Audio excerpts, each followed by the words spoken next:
Hey everyone, it's May 5th. No, I'm sorry, May 6th, Friday, uh, 2022. And yeah, I actually had an actual one theme for today. And somehow I've gotten so sidetracked with so many things on my mind other than that that it kind of sprouted out. So this one, you gotta bear with me today, and really this is gonna be a little bit all over the place. But I many times with either the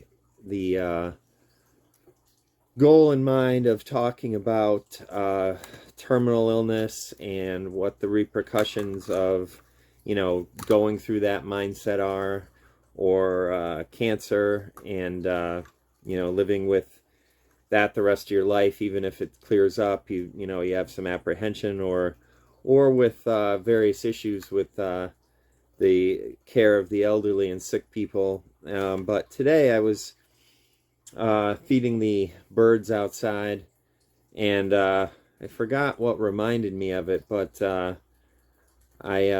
I may have mentioned I've kept things on here mostly on topic, and rather than go into personal matters, which I may or may not do in the future, depending on who is involved and what they are. But I did want to mention that we'll call my relationship with my father was complicated, and a very typical feeling that a uh, adult child of elderly parents will feel, and I still feel, and work through, is resentment, because it if it's something that takes your life over and can destroy a lot of other aspects of your life, and it's a very difficult line to walk, or a rope to walk, because you have an honor bound duty to your parents. It just something that you kind of feel instinctively, and there's that line I've spoken about where you need to make sure that your life is doing well. You're able to accomplish what you want, and then you can help. So should you choose to help an elderly parent, or whatever, to a greater than a normal degree. And yeah, I had a difficult relationship with both my parents, but they both, I never doubted that either of them loved or cared about me. And so anyway, to get to the point, is my dad and I, as far as getting along, um, did not have a lot in common. We that tough thing to say. I think people will understand what I'm getting at here when I say, yeah, we had a lot of the same, you know, things that we cared about. As far as my dad was an animal lover.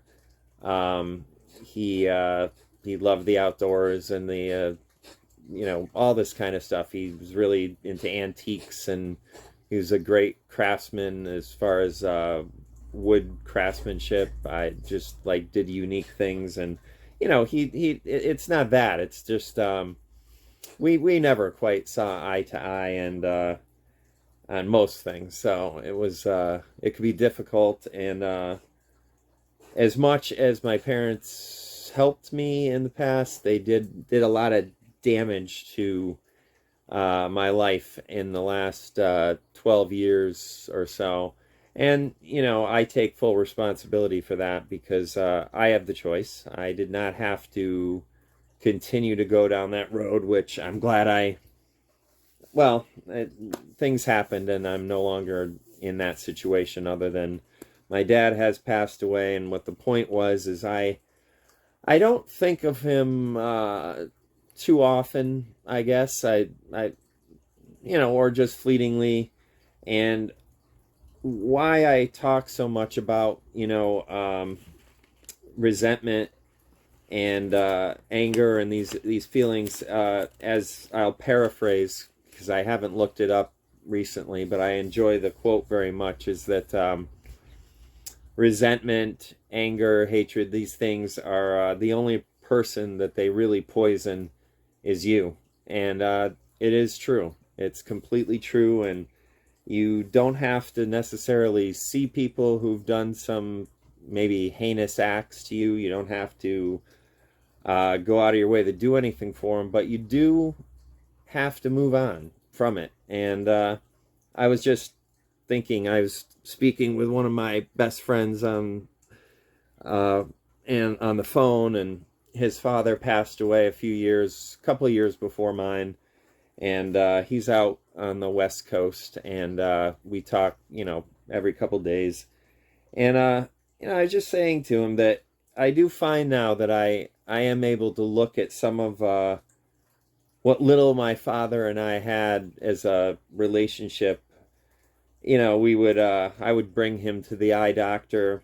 It was a usual, he had to go quite often because he had macular degeneration as well as cataracts and all of this, and he had to get injections in his eye every few weeks, which is he took it quite well, but it sounds horrible, but it's not really as bad as it sounds anyway.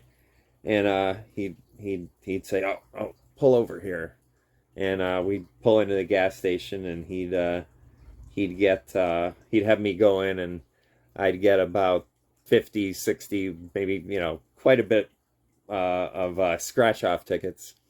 And he'd be like, your mother doesn't understand, so we'll just do this, and let's not tell her about it. We don't need to bring her any. And I mean, now I can actually, kind of smile about that kind of stuff. He died in 2020. He died the day before Thanksgiving, actually. I remember that. And that's already, 2020, it's 2022, so a year and 4 months, 5, 6, so it's about a year and a half. And it's taken me that long just to be able to at least, not think of him. And of course you have a certain level of empathy for your parent or someone you have loved or love, because it's my dad, one way or another. It's the only dad I have got. It's the only one you get. And I had maybe that for him, but taking care of elderly parents and allowing to happen what I did for too long, resentment and anger is just, it's in you, whether you think it's in there or not. And by staying in therapy, by moving on with my life, focusing on getting well when I was basically going to be, I was told I was going to die, and getting married, staying close to my close friends, taking care of my best friends here. I'm going to move the camera today just because he won't sit anywhere near. Basil, at least say hi. There you go. There you go, buddy. Okay, enough of that. You're just not going to do yourself any good. And it was kind of nice to actually just think about it, and it was kind of funny. And then that leads you down a further path, and I look around our property, and I remember being, very young, 7 years old, and my dad and I would be in our third lot, and it's all overgrown woodland, and it's a tiny little space, but it's like a great little wildlife refuge, which I've made it into. I put signs up all around it, and made sure there was no hunting down there, and it's a great little escape area for everything from, deer, bears, raccoons, possums, everything. And, I'm glad that they have that little environment down there. But I just thought about, he and I used to walk down there and along the walls, the old walls that are all around here in New England. And, it was that to me was good times. It was just, you're just taking a walk with your dad and finding stuff, and there were blueberries down there that we picked, and it's better. Just think of that. I mean, I'm not saying you do have to work through the other stuff, but all the bad years of, he basically, prior to, I don't know, I think I was well into my 30s before he stopped drinking, and that's a video in itself. But that, and the what happens later in life when you, especially if you have no siblings, you have to take care of them. And you don't have to, but to me, I just I didn't really ever think of it any other way. It's how I am, and I've learned to balance that. So I guess balance would be the big theme of today. Just balance it all out. It's easy to do, and time helps. I won't say that, but the therapy that I always go to, it's just a huge part of letting go and having a rational voice there that lets you say, yeah, it's really gone. The past, you can let it haunt you for as long as you like, but it's not there anymore.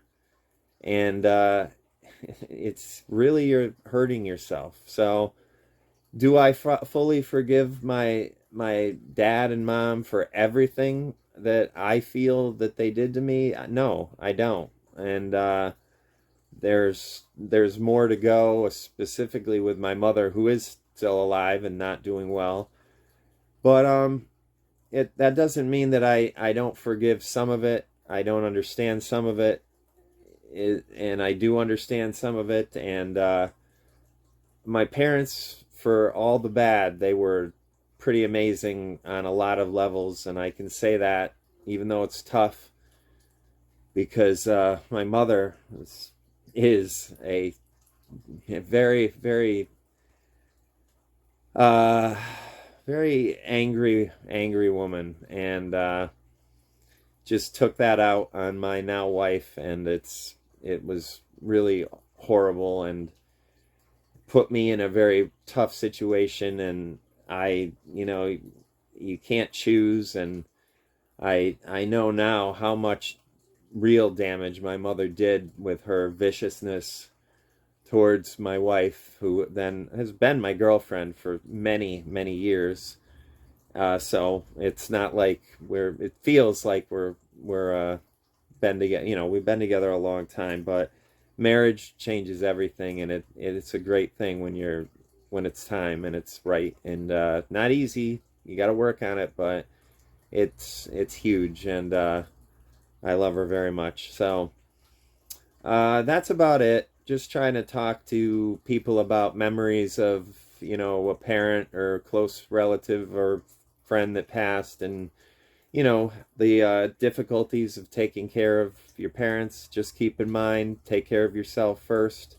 Then you can take care of other people if that's the right thing to do for you.